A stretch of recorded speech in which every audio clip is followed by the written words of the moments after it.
In a new interview, actor Ashley Judd shares that she was the one who discovered her mother, Naomi Judd, had taken her own life on April 30th. The soon-to-be Country Music Hall of Fame inductee was having what her daughter describes as a mixed day, asking Ashley to stay with her. She went outside to greet a visitor to the family home, and when she returned, it was too late. I'm Billy Dukes with Taste of Country with a warning that this video contains all the details about how Naomi Judd died.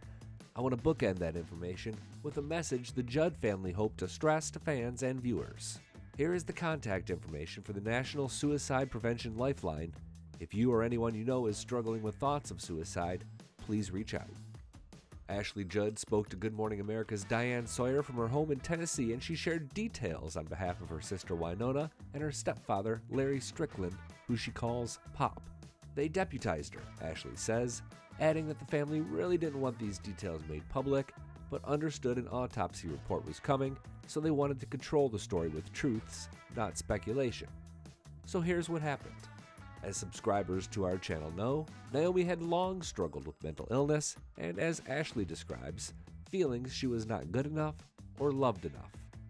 The Judd singer was very open about this, admitting she often couldn't leave her house for stretches. Fans appreciated this honesty.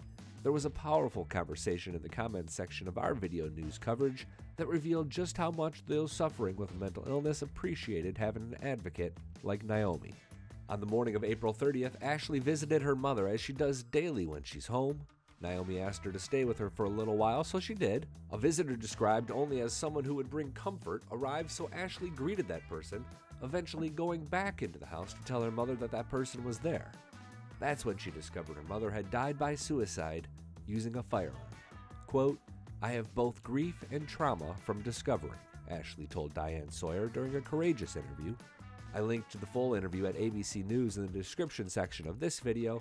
It's a powerful 9-minute long conversation that shares raw details, but also stresses the truth of mental illness.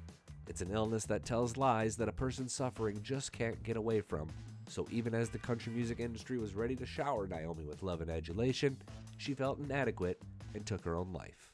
My mama loved you so much, and she appreciated your love for her. And I'm sorry that she couldn't hang on until today. Talking to Diane Sawyer, Ashley expressed gratitude for all the well wishes and sympathy calls from friends and family and the country music industry. Naomi was honored during a private memorial on Saturday, May 7th in Nashville, with stars like Dolly Parton, Vince Gill, Ricky Skaggs, and U2 singer Bono speaking.